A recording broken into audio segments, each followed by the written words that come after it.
प्यारे श्रोतिओ, तुसी मेरी वीडियो नूं पसंद करदे हो और अगे शेयर भी करदे हो, इसलिए तुहाडा बहुत बहुत धन्यवाद है। अज तुहाडे लई एक नवां टॉपिक जिहड़ा कि तुहाडे जीवन विच बहुत लाभकारी होएगा, वो लैके मैं एक वीडियो बनाउण लगा हाँ। आस है तुहानूं पसंद आएगी। और ये टॉपिक है कि असीं अपने शरीर तो मैक्सिमम आउटपुट किद्दां लैनी है और इहदे विच धर्म दा की रोल है।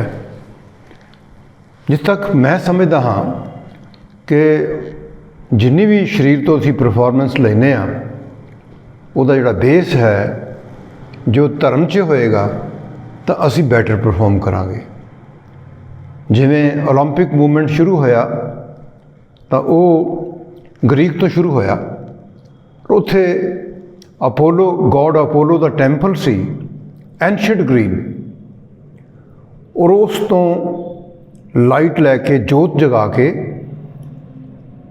750 BC के करीब ओलंपिक मूवमेंट शुरू होया सी। तो मतलब कि इहदा जिहड़ा बेस है फिजिकल फिटनेस का, स्पोर्ट्स का या परफॉर्मेंस का, उहदे लई उस वाहिगुरू का ओट आसरा लिया गया। जो असीं परफॉर्म करना है तो उहदे लई मैं उन्होंने 3 हिस्सों च वंडदा हाँ। एक तो है असी मैंटली प्रिपेयर होना है, दूजा शरीरिक तौर पर असी तैयारी करनी है, और तीसरा फिर स्पैसिफिक जिहड़ा काम करना है उहदे बारे तैयारी करनी है। तो किस तरह है ये जिहड़ी मैंटल लैवल ते जिहड़ी प्रिपेयरनेस है, वो है कि साड़ा जिहड़ा माइंड है उहदे 2 वख-वख कंपार्टमेंट ने। एक है कॉन्शियस ब्रेन और दूसरा है सबकॉन्शियस ब्रेन। जिहड़ा कॉन्शियस ब्रेन है वो है केवल तो केवल करीब 5% और 95% साड़ा सबकॉन्शियस ब्रेन है। साढ़े जीवन दीयां सारियां एक्टिविटीज़ जिहड़ियां ने वो सबकॉन्शियस ब्रेन उन्होंने कंट्रोल करता है। तो जे असी मैंटल लैवल पर प्रिपेयर हो जाइए तो असी जिहड़ियां जीवन दीयां 95% जिहड़ियां एक्टिविटीज़ ने, जिवें शरीर दे विच कितनी एसिडिटी रखनी है, कितनी ब्रीदिंग करनी है, कितना हार्ट जिहड़ा है उन्हें ब्रीथ वर्क करना है, या कितना साडा डाइजेशन जिहड़ा है वो किस तरह चलना है, पीएच लैवल किद्दां मेनटेन होना है, तो साडे बॉडी के जिहड़े सारे जिहड़े साडे ऑर्गनस ने उन्होंने आपस से किद्दां कोऑपरेट करना है, उन्होंने कोऑर्डिनेशन किद्दां बनना है, ये सारियां मैंटल लैवल ते गल्लां ने। और इहदे लई सानू गुरबाणी चों, धर्म ग्रंथां चों बहुत कुछ मिलता है, असीं उहनूं यूज़ नहीं करते। सो इहदे लई जिहड़ी मैं जिहड़ी गल कहना चाहुंदा कि जदों असीं कोई यात्रा शुरू करनी है तो आम कहता जाता कि जे असीं 1000 मील की यात्रा शुरू करनी है तो उसका जिहड़ा स्टार्ट है वो एक कदम तो हुंदा है। पर मैं कहना ये गलत है, एक कदम तो शुरू नहीं हुंदा, बल्कि एक आइडिया तो शुरू हुंदा है। उस कदम लैण का आइडिया पहला साडे ब्रेन च आउंदा है, उस 1000 मील की यात्रा करने का आइडिया पहला साडे ब्रेन च आउंदा है।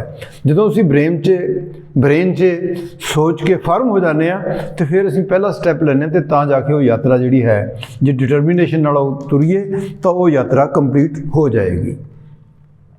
हुण गुरबाणी च कबीर साहब कह रहे ने 340 अंग के उपर, वो कहते ने जज्जा जोतन जीवत जरावै, जौबन जात जार जुगत सो पावै, अस जर पर जर्जर जब रहे तब जय जोत उजागर लहे। हुण कबीर साहब का की कहना है, ये होर भी इन्हां दे बड़े शब्द आउंदे ने कबीर साहब दे। कहंदे रस्सी आवत जात है सिल पर पड़े निशान।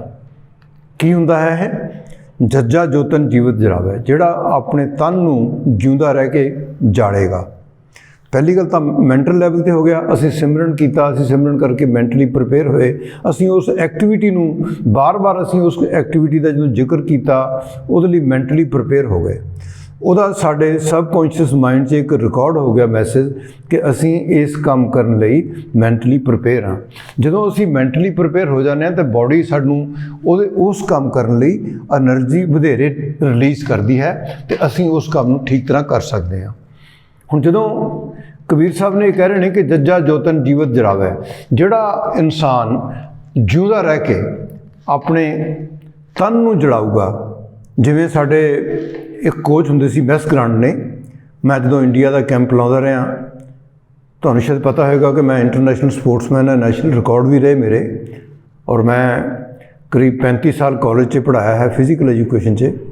ਤਾਂ ਮੈਂ ਜਦੋਂ ਅਸੀਂ ਇੰਡੀਆ ਦੇ ਕੈਂਪ ਲੱਗਦੇ ਸੀ ਤਾਂ ਸਾਨੂੰ ਇੱਕ ਮੈਸ ਗਰਾਂਡ ਨੇ, ਇੱਕ ਇਟਲੀ ਦਾ ਕੋਚ ਹੁੰਦਾ ਸੀ, ਔਰ ਉਹਦੇ ਬਹੁਤ ਸਾਰੇ ਜਿਹੜੇ ਉਹਦੇ ਟ੍ਰੇਨੀ ਸੀ ਉਹ ਓਲੰਪਿਕ ਗੋਲਡ ਮੈਡਲਿਸਟ ਵੀ ਸੀ, ਔਰ ਐਡਾ ਵੱਡਾ ਕੋਚ ਸੀ। ਲੇਕਿਨ ਜੋ ਗੁਰਬਾਣੀ 'ਚ ਜੋ ਟ੍ਰੇਨਿੰਗ ਦਾ ਮੈਥਡ ਲਿਖਿਆ ਹੈਗਾ, ਇਹਦੀ ਗੱਲ ਉਹਨੇ ਵੀ ਕਦੀ ਨਹੀਂ ਸੀ ਕੀਤੀ ਇੰਨੀ ਡੈਪਥ 'ਚ ਜਾ ਕੇ ਜਿੰਨੀ ਗੁਰਬਾਣੀ ਕਹਿ ਰਹੀ ਹੈ। ਲੇਕਿਨ ਸਾਡੇ ਵਾਸਤੇ ਇੱਕ ਬੜੀ ਇਹ ਇੱਕ ਦੁਵਿਧਾ ਵਾਲੀ ਗੱਲ ਰਹੀ ਹੈ ਕਿ ਕਦੀ ਕਿਸੇ ਨੇ ਇਹਨਾਂ ਬਹੁਮੁੱਲੀਆਂ ਚੀਜ਼ਾਂ ਨੂੰ, ਬਹੁਮੁੱਲੇ ਜਿਹੜੇ ਸ਼ਲੋਕ ਸੀ, ਇਹਨਾਂ ਨੂੰ ਕਦੀ ਡੀਕੋਡ ਨਹੀਂ ਕੀਤਾ। ਅੱਜ ਆਪਾਂ ਉਹਨੂੰ ਡੀਕੋਡ ਕਰ ਰਹੇ ਹਾਂ। ਤਾਂ ਹੁਣ ਗੁਰੂ ਸਾਹਿਬ ਕੀ ਕਹਿ ਰਹੇ ਨੇ? ਕਬੀਰ ਸਾਹਿਬ ਕਹਿ ਰਹੇ ਨੇ ਜੱਜਾ ਜੋਤਨ ਜੀਵਤ ਜਰਾਵੈ। ਜਿਹੜਾ ਜਿਉਂਦਾ ਰਹਿ ਕੇ ਆਪਣੇ ਤਨ ਨੂੰ ਜਲਾਵੇ।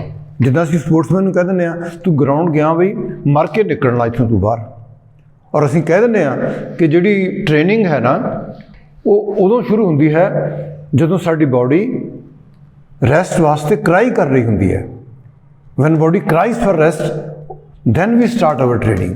ਅਸਲ ਜਿਹੜੇ ਵਰਲਡ ਕਲਾਸ ਐਥਲੀਟ ਨੇ ਉਹਨਾਂ ਦੀ ਉਦੋਂ ਟ੍ਰੇਨਿੰਗ ਸ਼ੁਰੂ ਹੁੰਦੀ ਹੈ। ਤਾਂ ਉਹੀ ਗੱਲ ਇੱਥੇ ਬਾਣੀ ਕਹਿ ਰਹੀ ਹੈ 340 ਅੰਕ 'ਤੇ ਕਿ ਜੱਜਾ ਜੋਤਨ ਜੀਵਤ ਜਲਾਵੈ। ਜਿਹੜਾ ਜੀਵਤ ਰਹਿ ਕੇ ਆਪਣੇ ਤਨ ਨੂੰ ਜਲਾਵੇ। ਫਿਰ ਕੀ ਕਹਿੰਦੇ ਨੇ ਉਹ? ਜੀਵਤ ਜਲਾਵੈ ਫਿਰ ਜੌਬਨ ਜਾਰ ਜੁਗਤ ਸੋ ਪਾਵੈ।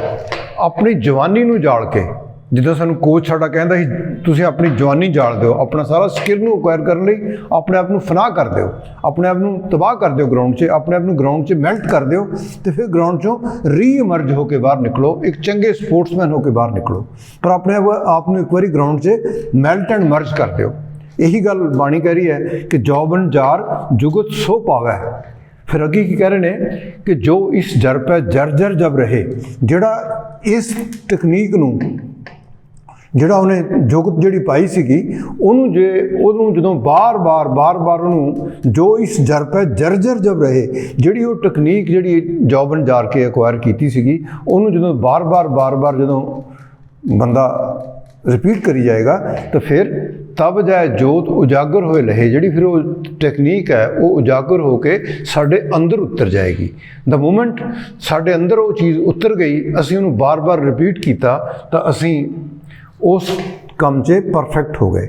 ਹੁਣ ਜਿਹੜੀ ਇਹ ਗੱਲ ਹੈ, ਇਹ ਜਿਹੜੀ ਗੱਲ ਕਬੀਰ ਸਾਹਿਬ ਕਹਿ ਰਹੇ ਨੇ, ਜਾਂ ਜਿਹੜੀ ਉਹਨਾਂ ਦੀ ਇੱਕ ਸ਼ਲੋਕ ਹੈ ਕਿ ਰੱਸੀ ਆਵਤ ਜਾਵਤ ਹੈ ਸਿਲ ਪਰ ਪੜੇ ਨਿਸ਼ਾਨ। ਕਿੱਦਾਂ? ਰੱਸੀ ਤਾਂ ਘਾਹ ਦੀ ਬਣੀ ਹੁੰਦੀ ਹੈ, ਔਰ ਜਿਹੜੀ ਸਿਲ ਹੈ ਉਹ ਪੱਥਰ ਦੀ ਹੁੰਦੀ ਹੈ। ਲੇਕਿਨ ਜਦੋਂ ਅਸੀਂ ਬਾਰ-ਬਾਰ ਰਿਪੀਟ ਕਰਦੇ ਹਾਂ, ਉਹ ਰੱਸੀ ਜਦੋਂ ਉੱਥੋਂ ਬਾਰ-ਬਾਰ ਅਸੀਂ ਖੂਹ 'ਚੋਂ ਪਾਣੀ ਕੱਢਦੇ ਹਾਂ, ਅਤੇ ਉਹ ਸਿਲ ਦੇ ਉੱਪਰ, ਪੱਥਰ ਦੇ ਉੱਪਰ ਜਦੋਂ ਰੱਸੀ ਚੱਲਦੀ ਹੈ ਤਾਂ ਪੱਥਰ ਦੇ ਉੱਪਰ ਵੀ ਖੱਡਾ ਬਣ ਜਾਂਦਾ। ਤੁਸੀਂ ਕਿਤੇ ਪੁਰਾਣੇ ਖੂਹਾਂ 'ਤੇ ਦੇਖੋ ਜਾ ਕੇ, ਉੱਥੇ 1-1 ਇੰਚ ਦੀ ਗੋਲ ਖੱਡੇ ਬਣੇ ਹੁੰਦੇ ਸੀ ਸਿਲ ਦੇ ਉੱਪਰ, ਜਿੱਥੋਂ ਪਾਣੀ ਭਰਿਆ ਜਾਂਦਾ ਸੀ ਖੂਹ ਦੇ ਵਿੱਚੋਂ। ਸੋ ਇਸੇ ਤਰ੍ਹਾਂ ਹੀ ਸਾਡੇ ਬ੍ਰੇਨ ਦੇ ਵਿੱਚ ਜਦੋਂ ਅਸੀਂ ਬਾਰ-ਬਾਰ ਟ੍ਰੇਨਿੰਗ ਕਰਦੇ ਹਾਂ ਅਤੇ ਸਾਡੇ ਬ੍ਰੇਨ ਦਾ ਜਿਹੜਾ 95% ਜਿਹੜਾ ਸਾਡਾ ਸਬਕੌਂਸ਼ੀਅਸ ਬ੍ਰੇਨ ਹੈ, ਉਹਦੇ ਅੰਦਰ ਗ੍ਰੇ ਮੈਟਰ ਹੁੰਦਾ। ਉਹ ਜਿਹੜਾ ਗ੍ਰੇ ਮੈਟਰ ਹੈ ਉਧਰ ਜ਼ਿਆਦਾ ਡਿਪੋਜ਼ਿਟ ਹੋ ਕੇ, ਅਤੇ ਸਾਡੇ ਜਿਹੜੇ ਨਿਊਰੋਨ ਨੇ ਉਹ ਮੈਸੇਜ ਜਦੋਂ ਉਹਨੂੰ ਮਿਲਦਾ ਹੈ ਉਹ ਕੰਮ ਕਰਦੇ ਨੇ, ਉਹ ਸਾਡੀ ਬਾਡੀ ਤੋਂ ਐਨਰਜੀ ਰਿਲੀਜ਼ ਕਰਾਉਣ 'ਤੇ ਸਾਡੇ ਸਹਾਈ ਹੁੰਦੇ ਨੇ। ਅਤੇ ਗ੍ਰੇ ਮੈਟਰ ਜਿਹੜਾ ਹੈ ਉਹ ਉਸ ਪਾਸੇ ਜਾ ਕੇ ਜ਼ਿਆਦਾ ਇਕੱਠਾ ਹੋ ਜਾਂਦਾ ਹੈ ਜਿੱਥੋਂ ਐਨਰਜੀ ਨੂੰ ਰਿਲੀਜ਼ ਹੋਣ ਦੇ ਵਿੱਚ ਸਹਾਇਤਾ ਮਿਲਣੀ ਹੈ, ਜਾਂ ਜਿੱਥੋਂ ਹੈਲਪ ਮਿਲਣੀ ਹੈ, ਜਾਂ ਜਿੱਥੋਂ ਐਨਰਜੀ ਰਿਲੀਜ਼ ਹੋਣ ਦਾ ਆਰਡਰ ਹੋਣਾ ਹੈ। ਸੋ ਜਦੋਂ ਅਸੀਂ ਟ੍ਰੇਨਿੰਗ ਕਰਦੇ ਹਾਂ ਤਾਂ ਇਹ ਹੋ ਜਾਂਦਾ ਹੈ। ਲੇਕਿਨ ਇਹ ਜਿਹੜੀ ਚੀਜ਼ ਹੈ ਹੌਲੀ ਹੌਲੀ ਹੋਏਗੀ, ਇੱਕਦਮ ਨਹੀਂ ਹੁੰਦੀ। ਜਿਵੇਂ ਗੁਰਬਾਣੀ 'ਚ ਆਉਂਦਾ ਨਾ, ਸਹਿਜੇ ਜਾਗਣ ਸਹਿਜੇ ਸੋਏ, ਸਹਿਜੇ ਹੋਤਾ ਹੋਏ ਸੋ ਹੋਏ, ਸਹਿਜ ਵਿਯੋਗ ਸਹਿਜ ਹੀ ਹੱਸਣਾ, ਸਹਿਜੇ ਚੁੱਪ ਸਹਿਜ ਹੀ ਜਪਣਾ। ਜਾਂ ਫਿਰ ਇੱਕ ਸ਼ਲੋਕ ਆਉਂਦਾ ਹੈ ਕਿ ਮਾਲੀ ਚਾਹੇ ਸੀਂਚੇ 100 ਘੜਾ, ਰਿਤੂ ਆਏ ਫਲ ਹੋਏ। धीरे धीरे रे मना धीरे सब कुछ होए, माली सींचे 100 घड़ा, रितु आए फल होए। चाहे तुसीं घड़ा 100 ला दिओ पानी दा बूटे नूं, पर फल नहीं लगूगा, फल तां समा आउण ते लगूगा। और एक होर बड़ी फाइन एग्जाम्पल मैनूं कितों मैं पढ़ी सी, तुहाडे नाल मैं शेयर करन लगा। वो एग्जाम्पल सीगी कि जिहड़ा बांस दा जिहड़ा ट्री हुंदा ना, ये ਜਦੋਂ ਅਸੀਂ ਇਹਦਾ ਸੀਡ ਲਾ ਦਿੰਦੇ ਹਾਂ ਤਾਂ ਸੀਡ ਨੂੰ ਫਰਟੀਲਾਈਜ਼ਰ ਦੇ ਦਿੱਤੀ, ਉਹਨੂੰ ਵਾਟਰ ਦੇ ਪਾਣੀ ਦੇ ਦਿੱਤਾ ਉਹਨੂੰ, ਲੇਕਿਨ ਉਹ ਬੂਟਾ ਬਾਹਰ ਨਹੀਂ ਆਉਂਦਾ। ਪਹਿਲੇ ਸਾਲ ਬੂਟਾ ਬਾਹਰ ਨਹੀਂ ਆਉਂਦਾ, ਦੂਜੇ ਸਾਲ ਅਸੀਂ ਫਿਰ ਉਹਦੀ ਕੇਅਰ ਕਰਦੇ ਹਾਂ, ਉਹ ਬੂਟਾ ਫਿਰ ਬਾਹਰ ਨਹੀਂ ਆਉਂਦਾ, ਤੀਸਰੇ ਸਾਲ ਬੇਟਾ ਫਿਰ ਬਾਹਰ ਨਹੀਂ ਆਉਂਦਾ, ਕਿਉਂਕਿ ਉਹ ਬੂਟਾ ਜ਼ਮੀਨ ਦੇ ਵਿੱਚ ਆਪਣੀ ਜੜ੍ਹਾਂ ਮਜ਼ਬੂਤ ਕਰ ਰਿਹਾ ਹੁੰਦਾ। ਔਰ ਦੱਸਦੇ ਨੇ, ਸਾਇੰਟਿਸਟ ਦੱਸਦੇ ਨੇ ਕਿ 5ਵੇਂ ਸਾਲ ਜਾ ਕੇ ਉਹ ਬੂਟਾ ਪੁੰਗਰ ਕੇ ਜ਼ਮੀਨ ਤੋਂ ਬਾਹਰ ਆਉਂਦਾ ਹੈ, ਲੇਕਿਨ 5 ਸਾਲ ਉਹਦੀ ਪੂਰੀ ਕੇਅਰ ਕਰਨੀ ਪੈਂਦੀ ਹੈ। ਔਰ ਜਦੋਂ 5 ਸਾਲ ਬਾਅਦ ਬੂਟਾ ਬਾਹਰ ਆਉਂਦਾ ਹੈ ਤਾਂ 6 ਮਹੀਨੇ ਦੇ ਵਿੱਚ 100 ਫੁੱਟ ਦਾ ਹੋ ਜਾਂਦਾ ਬਾਂਸ ਦਾ ਬੂਟਾ। ਇਸੇ ਤਰ੍ਹਾਂ ਹੀ ਜਿਹੜੇ ਸਾਡੇ ਓਲੰਪਿਕ ਦੇ ਐਥਲੀਟ ਹੁੰਦੇ ਨੇ, ਜਿਹੜੇ ਵਰਲਡ ਕਲਾਸ ਐਥਲੀਟ ਜਿਹੜੇ ਹੁੰਦੇ ਨੇ, ਉਹ ਆਪਣੀ ਜਿਹੜੀ ਟ੍ਰੇਨਿੰਗ ਹੈ ਉਹ 15 ਸਾਲ 20 ਸਾਲ ਤੱਕ ਟ੍ਰੇਨਿੰਗ ਕਰਦੇ ਨੇ। ਉਹ ਕਰੀਬ 4 ਸਾਲ ਦੀ ਉਮਰ ਤੋਂ ਟ੍ਰੇਨਿੰਗ ਕਰਦੇ ਨੇ, ਜਾ ਕੇ 20-25 ਸਾਲ ਦੀ ਉਮਰ 'ਚ ਜਾ ਕੇ ਉਹ ਓਲੰਪਿਕ 'ਚ ਮੈਡਲ ਲੈਣ ਦੇ ਕਾਮਯਾਬ ਹੁੰਦੇ ਨੇ। ਔਰ ਜਿਹੜਾ ਕਿ ਇੱਕ 100 ਮੀਟਰ ਦੀ ਜਿਹੜਾ ਐਥਲੀਟ ਹੈ ਦੌੜਨ ਵਾਲਾ, ਜਦੋਂ ਉਹਦਾ ਟਾਈਮ 11 ਸੈਕਿੰਡ ਸੀ, 11 ਤੋਂ 10 ਕਰਨ ਨੂੰ ਉਹਨੂੰ 2-3 ਸਾਲ ਲੱਗ ਗਏ, ਲੇਕਿਨ ਜਦੋਂ 10 ਤੋਂ ਥੱਲੇ ਜਾਣਾ ਹੈਗਾ 960 954 ਤੱਕ 960 ਤੱਕ ਜਿੱਦਾਂ ਸਾਡੇ ਐਥਲੀਟ ਗਏ ਨੇ ਬਹੁਤ ਸਾਰੇ ਹੈ, ਉਸ ਤਰ੍ਹਾਂ ਜਾਣ ਲਈ ਸਾਨੂੰ ਕਾਰਲ ਲੂਇਸ ਜਿੱਦਾਂ ਥੱਲੇ ਗਿਆ, ਔਰ ਥੱਲੇ ਜਾਣ ਲਈ 10 ਤੋਂ ਥੱਲੇ ਜਾਣ ਲਈ ਫਿਰ ਬਹੁਤ ਮਿਹਨਤ ਕਰਨੀ ਪੈਂਦੀ ਹੈ। ਇੱਕ ਫ੍ਰਿਕਸ਼ਨ ਆਫ ਸੈਕਿੰਡ ਤੋੜਨ ਲਈ ਵੀ ਕਈ ਮਹੀਨੇ ਲੱਗ ਜਾਂਦੇ ਨੇ। ਲੇਕਿਨ ਅਸੀਂ ਜਦੋਂ ਦੇਖਦੇ ਅਸੀਂ ਕਹਿੰਦੇ ਕਿਆ ਬਾਤ ਹੈ, ਇਹ ਤਾਂ ਇਹਨੇ 10 ਸੈਕਿੰਡ 'ਚ ਪੂਰੀ ਕਰਤੀ, ਇਹ ਕਿਹੜਾ ਕੰਮ ਹੈ। ਲੇਕਿਨ ਉਹਦੇ ਲਈ ਜਿਹੜੀ ਹੈ ਉਹ ਬਾਂਸ ਦੇ ਬੂਟੇ ਵਾਂਗ ਥੱਲੇ ਜੜ੍ਹਾਂ ਮਜ਼ਬੂਤ ਕਰਨੀਆਂ ਪੈਂਦੀਆਂ ਨੇ, ਤਾਂ ਜਾ ਕੇ ਉਹ ਫਿਰ ਅੱਗੇ ਜਾ ਕੇ ਉਹਨੂੰ ਫੜ ਲੱਗਦਾ ਹੈ। ਔਰ ਜ਼ਿੰਦਗੀ 'ਚ ਜਿਹੜੀ ਪਰਫਾਰਮੈਂਸ ਹੈ ਇਹਨੂੰ ਦੇਣ ਦੇ ਲਈ, ਜਿਵੇਂ ਮੈਂ ਪਹਿਲਾਂ ਕਿਹਾ ਕਿ ਇਹਦੇ 3 ਪਾਰਟ ਨੇ। ਪਹਿਲਾਂ ਮੈਂਟਲ ਲੈਵਲ 'ਤੇ ਪ੍ਰਪੇਅਰ ਕਰਦੇ ਹਾਂ ਅਸੀਂ ਆਪਣੇ ਆਪ ਨੂੰ, ਜਿੱਦਾਂ ਬੂਟੇ ਨੇ ਜੜ੍ਹਾਂ ਆਪਣੀ ਜ਼ਮੀਨ 'ਚ ਮਜ਼ਬੂਤ ਕੀਤੀਆਂ, ਇਸੇ ਤਰ੍ਹਾਂ ਹੀ ਅਸੀਂ ਆਪਣੇ ਆਪ ਨੂੰ ਮੈਂਟਲੀ ਪੂਰਾ ਪ੍ਰਪੇਅਰ ਕਰ ਲੈਂਦੇ ਹਾਂ। ਜਦੋਂ ਸਾਡਾ ਮੈਂਟਲ ਲੈਵਲ ਇੰਨਾ ਉੱਚਾ ਹੋ ਜਾਂਦਾ ਹੈ ਕਿ ਅਸੀਂ ਉਸ ਲੋਡ ਨੂੰ ਬੀਅਰ ਕਰਨ ਦੇ ਕਾਬਲ ਹੋ ਜਾਂਦੇ ਹਾਂ ਜਿਹੜਾ ਅਸੀਂ ਟ੍ਰੇਨਿੰਗ ਦੇ ਦੌਰਾਨ ਲੈਣਾ ਹੈਗਾ। ਫਿਰ ਉਸ ਤੋਂ ਬਾਅਦ ਫਿਜ਼ੀਕਲ ਪ੍ਰਪੇਅਰਨੈਸ ਹੁੰਦੀ ਹੈ। ਫਿਜ਼ੀਕਲ ਅਸੀਂ ਜਿੱਦਾਂ ਕੋਈ ਵੀ ਇਵੈਂਟ ਲੜਨਾ ਹੁੰਦਾ ਤਾਂ ਉਹਦੇ ਲਈ ਅਸੀਂ 2 ਤਰ੍ਹਾਂ ਦੇ ਵਾਰਮ ਅਪ ਕਰਦੇ ਹਾਂ, ਇੱਕ ਜਨਰਲ ਵਾਰਮ ਅਪ, ਇੱਕ specific warm up. General warm up ਹੁੰਦਾ ਸਾਰੀ ਬਾਡੀ ਨੂੰ ਉਹਦੇ ਲਈ ਕੰਮ ਲਈ ਤਿਆਰ ਕਰਨਾ, ਪੂਰੀ ਬਾਡੀ ਦਾ ਵਾਰਮ ਅਪ ਕਰਨਾ। ਤੇ ਸਪੈਸੀਫਿਕ ਕੀ ਹੁੰਦਾ, ਸਪੈਸੀਫਿਕ ਐਕਟੀਵਿਟੀ ਲਈ ਤਿਆਰ ਕਰਨਾ, ਜਿਹੜਾ ਅਸੀਂ ਕੰਮ ਕਰਨਾ ਹੈਗਾ। ਜੇ ਹਾਕੀ ਵਾਲਾ ਹੈ ਤਾਂ ਉਹ ਹਾਕੀ ਖੇਡ ਕੇ ਆਪਣੇ ਆਪ ਨੂੰ ਤਿਆਰ ਕਰਦਾ ਹੈ, ਜੇ ਕੋਈ ਬਾਸਕਟਬਾਲ ਵਾਲਾ ਹੈ ਤਾਂ ਉਹ ਬਾਸਕਟਬਾਲ ਖੇਡ ਕੇ ਤਿਆਰ ਕਰਦਾ ਹੈ। ਇਸੇ ਤਰ੍ਹਾਂ ਦੁਨੀਆ ਦੇ ਹਰ ਫੀਲਡ ਦੇ ਵਿੱਚ ਅਸੀਂ ਪਹਿਲਾਂ ਮੈਂਟਲੀ ਪ੍ਰਪੇਅਰ ਕੀਤਾ ਆਪਣੇ ਆਪ ਨੂੰ, ਫਿਰ ਅਸੀਂ ਦੁਨੀਆ 'ਚ ਚਾਹੇ ਅਸੀਂ ਪੇਂਟਰ ਬਣਨਾ ਹੈਗਾ, ਚਾਹੇ ਅਸੀਂ ਡਾਂਸਰ ਬਣਨਾ ਹੈਗਾ, ਚਾਹੇ ਅਸੀਂ ਡਾਕਟਰ ਬਣਨਾ ਹੈਗਾ, ਸਾਇੰਟਿਸਟ ਬਣਨਾ ਹੈਗਾ, ਪਹਿਲਾਂ ਅਸੀਂ ਆਪਣੇ ਆਪ ਨੂੰ ਮੈਂਟਲੀ ਪ੍ਰਪੇਅਰ ਕਰਦੇ ਹਾਂ। ਫਿਰ ਅਸੀਂ ਕੀ ਕਰਦੇ ਹਾਂ, ਅਸੀਂ ਫਿਰ ਆਪਣੇ ਆਪ ਨੂੰ ਫਿਜ਼ੀਕਲੀ ਤਿਆਰ ਕਰਦੇ ਹਾਂ। ਉਹਦੇ ਲਈ ਜਿਹੋ ਜਿਹੀ ਐਕਟੀਵਿਟੀ ਹੈ ਉਹਨਾਂ ਸਾਡੀ ਫਿਜ਼ੀਕਲ ਤਿਆਰੀ ਹੁੰਦੀ ਹੈ। ਤੇ ਫਿਰ ਉਸ ਤੋਂ ਬਾਅਦ ਸਪੈਸ਼ਲ ਟ੍ਰੇਨਿੰਗ ਜਿਹੜੀ ਹੁੰਦੀ ਹੈ, ਤੀਸਰਾ ਜਿਹੜਾ ਪਾਰਟ ਹੈ ਸਪੈਸੀਫਿਕ ਟ੍ਰੇਨਿੰਗ ਜਾਂ ਸਪੈਸ਼ਲ ਟ੍ਰੇਨਿੰਗ। ਫਿਰ ਉਹ ਕੰਮ ਲਈ ਜੇ ਅਸੀਂ ਵਪਾਰ ਵੀ ਕਰਨਾ ਹੈ ਤਾਂ ਫਿਰ ਅਸੀਂ ਉਸ ਵਪਾਰ ਵਾਲੇ ਪਾਸੇ ਨੂੰ ਸੋਚਦੇ ਹਾਂ। ਜੇ ਅਸੀਂ ਕੋਈ ਸਪੋਰਟਸਮੈਨ ਬਣਨਾ ਤਾਂ ਸਪੋਰਟਸ ਵਾਲੇ ਪਾਸੇ ਸੋਚਦੇ ਹਾਂ। ਜੇ ਅਸੀਂ ਇੰਜੀਨੀਅਰ ਡਾਕਟਰ ਬਣਨਾ ਹੈ ਤਾਂ ਉਸ ਪਾਸੇ ਸੋਚਦੇ ਹਾਂ। ਜੇ ਅਸੀਂ ਮੂਰਤੀਕਾਰ ਜਾਂ ਡਾਂਸਰ ਜਾਂ ਪਲੇਅਰ ਕੋਈ ਬਣਨਾ ਹੈ ਕਿਸੇ ਗੇਮ ਦਾ, ਅਸੀਂ ਉਸ ਪਾਸੇ ਨੂੰ ਸੋਚਦੇ ਹਾਂ। ਉਸ ਪਾਸੇ ਨੂੰ ਅਸੀਂ ਉਹਦੇ ਵਾਸਤੇ ਐਕਟੀਵਿਟੀ ਕਰਦੇ ਹਾਂ। ਉਹਦੇ ਲਈ ਅਸੀਂ ਮੈਂਟਲੀ ਨਹੀਂ ਵੀ ਤਿਆਰ ਹੁੰਦੇ ਹਾਂ ਅਤੇ ਉਹਦੇ ਲਈ ਅਸੀਂ ਫਿਜ਼ੀਕਲੀ ਵੀ ਤਿਆਰ ਹੁੰਦੇ ਹਾਂ। ਅਤੇ ਜਦੋਂ ਅਸੀਂ ਤਿੰਨੇ ਹੀ ਇਹ ਤਿਆਰੀਆਂ ਜਿਹੜੀਆਂ ਕਿ 3 ਪੈਰਾਮੀਟਰ ਨੇ ਸਾਡੀ ਤਿਆਰੀ ਕਰਨ ਦੇ, ਜਦੋਂ ਅਸੀਂ ਤਿੰਨੇ ਹੀ ਪੈਰਾਮੀਟਰ 'ਚ ਪੂਰੀ ਤਰ੍ਹਾਂ ਆਪਣੇ ਆਪ ਨੂੰ ਤਿਆਰ ਕਰ ਲੈਂਦੇ ਹਾਂ, ਇਹਦੇ 'ਚ ਮੈਂ ਇਹ ਸਮਝਦਾ ਕਿ ਸਭ ਤੋਂ ਵੱਡਾ ਰੋਲ ਜਿਹੜਾ ਸਾਨੂੰ ਮੈਂਟਲੀ ਪ੍ਰਪੇਅਰ ਕਰਨ ਦੇ ਵਿੱਚ ਹੈ ਉਹ ਸਾਡੇ ਧਰਮ ਗ੍ਰੰਥਾਂ ਦਾ ਰੋਲ ਹੈ। ਲੇਕਿਨ ਸਾਨੂੰ ਇਹਦੇ ਬਾਰੇ ਦੱਸਿਆ ਨਹੀਂ ਜਾਂਦਾ, ਕਿਉਂਕਿ ਅਸੀਂ ਤਾਂ ਗੁਰਦੁਆਰੇ ਮੰਦਿਰ ਜਾਣਾ ਜਿਹੜਾ ਹੈ ਇੱਕ ਉਹ ਫਾਰਮੈਲਿਟੀ ਦੇ ਤੌਰ 'ਤੇ ਰਿਚੁਅਲ ਕਰਨ ਦੇ ਲਈ ਅਸੀਂ ਲਾ ਦਿੰਦੇ ਹਾਂ। ਲੇਕਿਨ ਸਾਡੇ ਧਰਮ ਗ੍ਰੰਥਾਂ ਤੋਂ ਜਿਹੜੀ ਸਾਨੂੰ ਸੇਧ ਮਿਲਦੀ ਹੈ ਇੱਕ ਕਾਮਯਾਬ ਇਨਸਾਨ ਬਣਨ ਦੀ, ਉਹ ਅਸੀਂ ਕਦੀ ਉਹਦਾ ਅਸੀਂ ਫਾਇਦਾ ਨਹੀਂ ਉਠਾਉਂਦੇ। ਜੇ ਅਸੀਂ ਉਸ ਧਰਮ ਗ੍ਰੰਥ ਦੇ ਪਰਟੀਕੂਲਰ ਜਿਹਨੂੰ ਅਸੀਂ ਮੰਨਦੇ ਹਾਂ ਉਸ ਧਰਮ ਗ੍ਰੰਥ ਦੇ ਅਸੀਂ ਗਿਆਨ ਨੂੰ ਲੈ ਕੇ ਆਪਣੀ ਕੰਸਨਟ੍ਰੇਸ਼ਨ ਬਣਾਈਏ, ਆਪਣੀ ਕੰਸਨਟ੍ਰੇਸ਼ਨ ਬਣਾ ਕੇ ਆਪਣੇ ਜਿਹੜਾ ਬ੍ਰੇਨ ਜਿਹੜਾ ਸਬਕੌਂਸ਼ੀਅਸ ਮਾਈਂਡ ਹੈ ਉਹਦੇ ਅੰਦਰ ਉਹ ਵਿਚਾਰ ਨੂੰ ਫੀਡ ਕਰੀਏ ਕਿ ਅਸੀਂ ਆਹ ਐਕਟੀਵਿਟੀ ਕਰਨੀ ਹੈ। ਫਿਰ ਜਦੋਂ ਉਸ ਐਕਟੀਵਿਟੀ ਨੂੰ ਅਸੀਂ ਫਿਜ਼ੀਕਲੀ ਪ੍ਰਪੇਅਰ ਹੋ ਕੇ ਉਹਨੂੰ ਕਰਾਂਗੇ, ਫਿਰ ਉਸ ਤੋਂ ਬਾਅਦ ਜਦੋਂ ਅਸੀਂ ਸਪੈਸੀਫਿਕ ਜਿਹੜੀ ਟ੍ਰੇਨਿੰਗ ਹੈ, ਜਿਹੜੀ ਸਪੈਸੀਫਿਕ ਜਿਹੜੀ ਉਹ ਐਕਟੀਵਿਟੀ ਜਿਹੜੀ ਅਸੀਂ ਕਰਨੀ ਹੈ, ਭਾਵੇਂ ਉਹ ਲਾਈਫ ਦਾ ਕੋਈ ਵੀ ਫੀਲਡ ਹੈ, ਉਹਦੇ ਲਈ ਸਾਨੂੰ ਖਾਸ ਤਿਆਰੀ ਕਰਕੇ ਉਹਦੇ ਲਈ ਸਾਨੂੰ ਐਫਰਟ ਕਰਨੇ ਪੈਣਗੇ। ਔਰ ਜਦੋਂ ਅਸੀਂ ਤਿੰਨੇ ਹੀ ਤਿਆਰੀਆਂ ਪੂਰੀਆਂ ਕਰ ਲਈਆਂ ਤਾਂ ਫਿਰ ਦੁਨੀਆ ਦੀ ਕੋਈ ਤਾਕਤ ਤੁਹਾਨੂੰ ਵਰਲਡ ਚੈਂਪੀਅਨ ਬਣਨ ਤੋਂ ਰੋਕ ਨਹੀਂ ਸਕਦੀ। ਔਰ ਇਹਨੂੰ ਅਸੀਂ ਫਿਰ ਜਦੋਂ ਅਸੀਂ ਆਪਣੀ ਸਾਰੀਆਂ ਤਿੰਨੇ ਹੀ ਜਿਹੜੀਆਂ ਸਾਡੀਆਂ ਫੈਕਲਟੀਜ਼ ਨੇ ਬ੍ਰੇਨ ਦੀਆਂ, physical, mental and general faculty ਜਿਹੜੀ ਹੈ, ਉਹਨਾਂ ਨੂੰ ਜਦੋਂ ਅਸੀਂ ਇਕੱਠੀਆਂ ਕਰ ਲਵਾਂਗੇ ਤਾਂ ਫਿਰ ਉਸ ਤੋਂ ਬਾਅਦ ਅਸੀਂ ਜਦੋਂ ਉਸ ਪਰਮਾਤਮਾ ਤੋਂ ਅਰਦਾਸ ਕਰਾਂਗੇ, ਬੇਨਤੀ ਕਰਾਂਗੇ, ਜੋਦਰੀ ਕਰਾਂਗੇ ਔਰ ਜੋ ਅਸੀਂ ਮੰਗਾਂਗੇ ਉਸ ਪਰਮਾਤਮਾ ਤੋਂ ਉਹ ਸਾਨੂੰ ਮਿਲੇਗਾ। ਔਰ ਇਸ ਗੱਲ ਨੂੰ ਵਾਅਦੇ ਨਾਲ ਤੁਸੀਂ ਜੇ ਕਦੇ ਲਾਅ ਆਫ ਅਟਰੈਕਸ਼ਨ ਨੂੰ ਕਿਤੇ ਪੜ੍ਹੋ, ਲਾਅ ਆਫ ਅਟਰੈਕਸ਼ਨ ਇਹੀ ਕਹਿੰਦਾ ਹੈ ਕਿ ਜਦੋਂ ਤੁਸੀਂ ਪਰਮਾਤਮਾ ਤੋਂ ਜਿਹੜੀ ਚੀਜ਼ ਨੂੰ ਸੱਚੇ ਮਨ ਤੋਂ ਮੰਨਦੇ ਹੋ ਉਹ ਤੁਹਾਨੂੰ ਜ਼ਰੂਰ ਮਿਲਦੀ ਹੈ। ਤੁਸੀਂ ਜੋ ਵੀ ਜ਼ਿੰਦਗੀ 'ਚ ਕੰਮ ਕਰਨਾ ਹੈ, ਚਾਹੇ ਤੁਸੀਂ IAS IPS ਦੀ ਤਿਆਰੀ ਕਰਨੀ ਹੈ, ਚਾਹੇ ਤੁਸੀਂ ਵਰਲਡ ਕਲਾਸ ਐਥਲੀਟ ਬਣਨਾ ਹੈ, ਚਾਹੇ ਤੁਸੀਂ ਵਰਲਡ ਕਲਾਸ ਬਿਜ਼ਨਸਮੈਨ ਬਣਨਾ ਹੈ, ਡਾਕਟਰ, ਸਾਇੰਟਿਸਟ ਬਣਨਾ ਹੈ ਵਰਲਡ ਕਲਾਸ, ਤਾਂ ਫਿਰ ਤੁਸੀਂ ਉਹਦੇ ਲਈ ਆਪਣੇ ਮਨ ਤੋਂ ਸਵੇਰੇ ਉੱਠ ਕੇ ਹਰ ਰੋਜ਼ ਜਦੋਂ ਸਵੇਰੇ ਉੱਠਦੇ ਹੋ ਤਾਂ ਉੱਥੇ ਉਸ ਪਰਮਾਤਮਾ ਨੂੰ, ਵਾਹਿਗੁਰੂ ਨੂੰ, ਅੱਲਾ ਨੂੰ, ਗੋਡ ਨੂੰ ਆਪਣੇ ਹੱਥਾਂ ਨੂੰ ਇਸ ਤਰ੍ਹਾਂ ਮਲ ਕੇ ਔਰ ਕਹੋ ਆਪਣੀ ਐਕਟੀਵਿਟੀ ਨੂੰ ਕਿ ਹੇ ਵਾਹਿਗੁਰੂ, ਹੇ ਪਰਮਾਤਮਾ, ਹੇ ਅੱਲਾ, ਹੇ ਗੋਡ, ਮੈਂ ਵਰਲਡ ਚੈਂਪੀਅਨ ਬਣਨਾ ਚਾਹੁੰਦਾ ਹਾਂ, ਮੈਂ ਇੱਕ ਵਰਲਡ ਕਲਾਸ ਡਾਕਟਰ ਬਣਨਾ ਚਾਹੁੰਦਾ ਹਾਂ, ਮੇਰੀ ਇਸ ਕੰਮ ਕਰਨ 'ਚ ਮਦਦ ਕਰੋ, ਮੇਰੀ ਇਸ ਕੰਮ 'ਚ ਮੇਰੇ ਸਾਹ ਨੂੰ, ਰਾਹ ਨੂੰ ਸੁਖਾਲਾ ਕਰੋ, ਮੇਰੇ ਸਾਹਾਂ ਨੂੰ ਉਸ ਕੰਮ ਲਈ ਲਾ ਦਿਓ ਜਿਹੜੇ ਲਈ ਮੈਂ ਪੈਦਾ ਹੋਇਆ ਹਾਂ। ਤਾਂ ਫਿਰ ਇਨਸਾਨ ਜਿਹੜਾ ਹੈ ਉਹ ਕਦੇ ਵੀ ਹਾਰਨ ਲਈ ਪੈਦਾ ਨਹੀਂ ਹੋਇਆ। ਇਨਸਾਨ ਦੇ ਸਰੀਰ 'ਚ ਇੰਨਾ ਪੋਟੈਂਸ਼ੀਅਲ ਹੈ ਜਿਹਦੀ ਕੋਈ ਅਸੀਂ ਗਿਣਤੀ ਨਹੀਂ ਕਰ ਸਕਦੇ। ਅਸੀਂ ਬਾਡੀ ਦੀਆਂ ਜਿਹੜੀਆਂ ਪਾਵਰਸ ਨੇ ਉਹਦਾ ਅਸੀਂ ਕੋਈ ਲਿਮਿਟ ਨਹੀਂ ਹੈ ਉਹਦੀ ਕੋਈ। ਅਸੀਂ ਜਦੋਂ ਤਨਦੇਹੀ ਦੇ ਨਾਲ ਪੂਰੀ ਆਪਣੀ ਆਤਮਾ ਨੂੰ, ਸਰੀਰ ਨੂੰ, ਮਨ ਨੂੰ ਇੱਕ ਕਰਕੇ ਇਕਾਗਰਤਾ ਦੇ ਨਾਲ ਉਸ ਕੰਮ 'ਚ ਲੱਗ ਜਾਵਾਂਗੇ ਤਾਂ ਫਿਰ ਦੁਨੀਆ ਦੀ ਕੋਈ ਤਾਕਤ ਤੁਹਾਨੂੰ ਆਪਣੀ ਮੰਜ਼ਿਲ ਤੱਕ ਪਹੁੰਚਣ ਤੋਂ ਰੋਕ ਨਹੀਂ ਸਕਦੀ। ਔਰ ਇਹ ਇੱਕ ਕਾਮਯਾਬੀ ਦਾ, ਇੱਕ ਸਫਲ ਹੋਣ ਦਾ ਇੱਕ ਬਹੁਤ ਵੱਡਾ ਫੰਡਾ ਹੈ। ਔਰ ਮੈਂ ਇਹ ਸਮਝਦਾ ਹਾਂ ਕਿ ਜੇ ਇਸ ਵੀਡੀਓ ਨੂੰ ਸੁਣ ਕੇ ਮੇਰੀ ਨੂੰ ਤੁਸੀਂ ਜੇ ਕੋਈ ਡਾਊਟ ਹੋਵੇ ਤਾਂ ਮੇਰਾ ਫ਼ੋਨ ਨੰਬਰ ਇਹਦੇ ਨਾਲ ਹੁੰਦਾ ਹੈ, ਉੱਥੋਂ ਮੇਰੇ ਕੋਲੋਂ ਤੁਸੀਂ ਗੱਲ ਪੁੱਛ ਸਕਦੇ ਹੋ।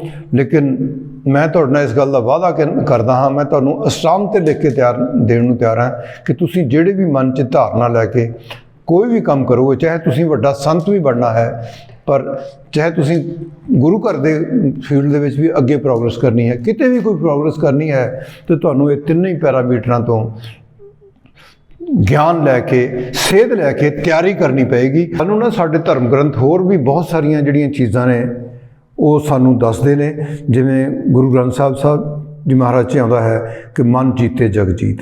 ਜੇ ਅਸੀਂ ਆਪਣੇ ਮਨ ਨੂੰ ਜਿੱਤ ਲਿਆ ਤਾਂ ਅਸੀਂ ਜੱਗ ਨੂੰ ਜਿੱਤ ਲਿਆ। ਜਿਵੇਂ ਕਿ ਮੈਂ ਪਹਿਲਾਂ ਕਿਹਾ, ਮੈਂਟਲ ਪੈਰਾਮੀਟਰਸ ਜਿਹੜੇ ਨੇ ਸਾਨੂੰ ਪੂਰੇ ਕਰਨੇ ਪੈਣਗੇ। ਇਸੇ ਤਰ੍ਹਾਂ ਹੀ ਜੱਜਾ ਜੋਤਨ ਜੀਵਤ ਰਾਏ ਆਪਾਂ ਸ਼ਲੋਕ ਜਿਹੜਾ ਹੈ ਉਹਨੂੰ ਵੀ ਆਪਾਂ ਵਿਸਤਾਰ ਨਾਲ ਪੜ੍ਹਿਆ ਹੈ। ਅੱਗੇ ਇੱਕ ਸ਼ਲੋਕ ਹੋਰ ਆਉਂਦਾ ਹੈ ਗੁਰਬਾਣੀ 'ਚ, ਉਹ ਹੈ ਨਿਸ਼ਚੈ ਕਰ ਆਪਣੀ ਜੀਤ ਕਰੋ। ਕੀ ਹੈ? Victory with determination. ਜੇ ਤੁਸੀਂ ਨਿਸ਼ਚੈ ਕਰ ਲਿਆ ਤਾਂ ਫਿਰ ਤੁਹਾਡੀ ਜਿੱਤ ਹੋਏਗੀ, ਤੁਹਾਨੂੰ ਕੋਈ ਹਰਾ ਨਹੀਂ ਸਕਦਾ ਫਿਰ ਤੁਸੀਂ। ਇਸੇ ਤਰ੍ਹਾਂ ਹੀ 863 ਅੰਗ ਦੇ ਉੱਤੇ ਇੱਕ ਸ਼ਲੋਕ ਹੈ ਗੁਰੂ ਅਮਰਦਾਸ ਜੀ ਮਹਾਰਾਜ ਦਾ। ਉਹ ਕਹਿੰਦੇ ਨੇ, ਨਾਮੇ ਹਮਾਰੇ ਕਾਰਜ ਸਿੱਧ, ਨਾਮੇ ਸੰਗ ਇਹ ਮਨਵਾ ਗਿੱਧ। ਜਿਹੜਾ ਨਾਮ ਹੈ, ਪ੍ਰਭੂ ਦਾ ਨਾਮ ਹੈ ਜਿਹੜਾ, ਜਦੋਂ ਅਸੀਂ ਉਹ ਨਾਮ ਲੈ ਕੇ ਆਪਣਾ ਕਾਰਜ ਸ਼ੁਰੂ ਕਰਾਂਗੇ ਔਰ ਉਹ ਕਾਰਜ ਕਰਦੇ ਹੋਏ ਵੀ ਨਾਮ ਲੈਂਦੇ ਰਹਾਂਗੇ, ਜਿਹੜਾ ਕਿ ਆਟੋ ਪਾਇਲਟ 'ਤੇ ਚਲਾ ਜਾਏਗਾ। ਜਿਹੜਾ ਕਿ ਗੁਰੂ ਸਾਹਿਬ ਕਹਿ ਰਹੇ ਨੇ, ਗੁਰੂ ਅੰਗਦ ਦੇਵ ਜੀ ਮਹਾਰਾਜ, ਉਹ ਕਹਿ ਰਹੇ ਨੇ, ਨਾਮੇ ਹਮਾਰੇ ਕਾਰਜ ਸਿੱਧ। ਨਾਮ ਲੈਣ ਨਾਲ ਸਾਡੇ ਜਿਹੜੇ ਕਾਰਜ ਨੇ ਉਹ ਸਿੱਧ ਹੋ ਜਾਣਗੇ। ਤੇ ਕਿੱਦਾਂ ਸਿੱਧ ਹੋਣਗੇ? ਉਸੇ ਤਰ੍ਹਾਂ ਸਿੱਧ ਨਹੀਂ ਹੋਣੇ, ਆਮ ਨਹੀਂ ਸਿੱਧ ਹੋ ਸਕਦੇ, ਉਹ ਆਪਣੇ ਆਪ ਨਹੀਂ ਸਿੱਧ ਹੋ ਸਕਦੇ। ਕਿੱਦਾਂ ਸਿੱਧ ਹੋਣਗੇ? ਨਾਮੇ ਸੰਗ ਇਹ ਮਨਵਾ ਗਿੱਧ। ਗਿੱਧ ਹੁੰਦਾ ਹੈ ਕੰਡੀਸ਼ਨ ਹੋ ਜਾਣਾ, ਗਿੱਝ ਜਾਣਾ, ਆਦਤ ਪੈ ਜਾਣੀ, ਕੰਡੀਸ਼ਨ ਹੋ ਜਾਣਾ, ਇਹਨੂੰ ਕਹਿੰਦੇ ਆ। ਨਾਮੇ ਸੰਗ ਇਹ ਮਨਵਾ ਗਿੱਧ। ਜਦੋਂ ਅਸੀਂ ਕੋਈ ਕਰਾਂਗੇ ਤੇ ਉਧਰੋਂ ਕੰਮ ਕਰਾਂਗੇ, ਉਧਰੋਂ ਨਾਮ ਦੇ ਨਾਲ ਸਾਡਾ ਜਿਹੜਾ ਮਨ ਹੈ ਉਹ ਕੰਡੀਸ਼ਨ ਹੋ ਜਾਏਗਾ। ਨਾਮੇ ਹਮਾਰੇ ਕਾਰਜ ਸਿੱਧ, ਨਾਮੇ ਸੰਗ ਇਹ ਮਨਵਾ ਗਿੱਧ। ਸੋ ਇੰਨੀਆਂ ਜਿਹੜੀਆਂ ਮੇਰੀਆਂ ਬੇਨਤੀਆਂ ਨੇ, ਇਹਨੂੰ ਸਵੀਕਾਰ ਕਰਿਓ। ਔਰ ਜੇ ਕਿਸੇ ਨੂੰ ਕੋਈ ਡਾਊਟ ਹੋਵੇ ਤਾਂ ਮੇਰੇ ਨਾਲ ਤੁਸੀਂ ਫ਼ੋਨ 'ਤੇ ਗੱਲ ਕਰ ਸਕਦੇ ਹੋ। ਮੇਰਾ ਮਕਸਦ ਹੀ ਇਹ ਜਿਹੜਾ ਮੈਨੂੰ ਥੋੜ੍ਹਾ ਬਹੁਤਾ ਜੋ ਉਸ ਵਾਹਿਗੁਰੂ ਨੇ ਜੋ ਗਿਆਨ ਦਿੱਤਾ ਹੈ ਉਹ ਤੁਹਾਡੇ ਨਾਲ ਸ਼ੇਅਰ ਕਰਨਾ ਹੈ। ਔਰ ਉਹ ਸ਼ੇਅਰ ਕਰਕੇ ਚਾਹੁੰਦੇ ਹਾਂ ਕਿ ਦੁਨੀਆ ਰਹਿਣ ਦੇ ਕਾਬਲ ਬਣ ਜਾਏ, ਸਵਰਗ ਬਣ ਜਾਏ। ਵਹਿਮਾਂ ਭਰਮਾਂ 'ਚੋਂ ਨਿਕਲ ਕੇ ਔਰ ਜਿਹੜੀਆਂ ਅਸੀਂ ਦੀਵਾਰਾਂ ਖੜੀਆਂ ਕੀਤੀਆਂ ਨੇ ਧਰਮਾਂ ਦੇ ਵਿੱਚ, ਉਹਨਾਂ ਨੂੰ ਢਾਹ ਕੇ ਅਸੀਂ ਸਾਰੀ ਮਾਨਵਤਾ ਇੱਕ ਹੋ ਕੇ ਅੱਗੇ ਵਧੀਏ ਔਰ ਇਸ ਧਰਤੀ ਨੂੰ ਸਵਰਗ ਬਣਾਈਏ। ਔਰ ਲਾਸਟ ਵਿੱਚ ਮੈਂ ਇਹੀ ਬੇਨਤੀ ਕਰਾਂਗਾ ਕਿ ਆਪਣੇ ਘਰਾਂ ਦੇ ਵਿੱਚ ਆਪਣੀਆਂ ਭੈਣਾਂ ਨੂੰ, ਧੀਆਂ ਨੂੰ, ਬੇਟੀਆਂ ਨੂੰ ਔਰ ਸਮਾਜ ਦੇ ਵਿੱਚ ਔਰਤਾਂ ਨੂੰ, ਜਿੱਥੇ ਵੀ ਕੋਈ ਅਬਲਾ ਹੋਵੇ ਉਹਦੀ ਹੈਲਪ ਕਰੋ। ਜਿੱਥੇ ਤੁਹਾਨੂੰ ਦਿਖਦਾ ਹੈ ਕਿ ਉਹਨੂੰ ਕੋਈ ਤੁਹਾਡੀ ਲੋੜ ਹੈ, ਉਹਦੀ ਆਪਣੀ ਬੇਟੀ ਸਮਝ ਕੇ, ਭੈਣ ਸਮਝ ਕੇ ਉਹਦੀ ਮਦਦ ਕਰੋ। ਔਰ ਵਾਹਿਗੁਰੂ ਤੁਹਾਨੂੰ ਤੁਹਾਡੇ ਮਿਸ਼ਨ 'ਚ 100% ਸ਼ੋਰਟੀ ਦੇਵੇਗਾ, ਕਿਉਂਕਿ ਇਹ ਲਾਅ ਆਫ ਅਟਰੈਕਸ਼ਨ ਵੀ ਇਹੀ ਕਹਿੰਦਾ ਹੈ। 100% ਸਕਸੈਸ ਦਾ ਫਾਰਮੂਲਾ ਵੀ ਇਹੀ ਹੈ। ਸੋ ਇੰਨੀਆਂ ਕੁ ਬੇਨਤੀਆਂ ਪ੍ਰਵਾਨ ਕਰਨਾ। ਵਾਹਿਗੁਰੂ ਜੀ ਕਾ ਖਾਲਸਾ, ਵਾਹਿਗੁਰੂ ਜੀ ਕੀ ਫਤਿਹ ਐਂਡ ਜੈ ਹਿੰਦ। Thank you.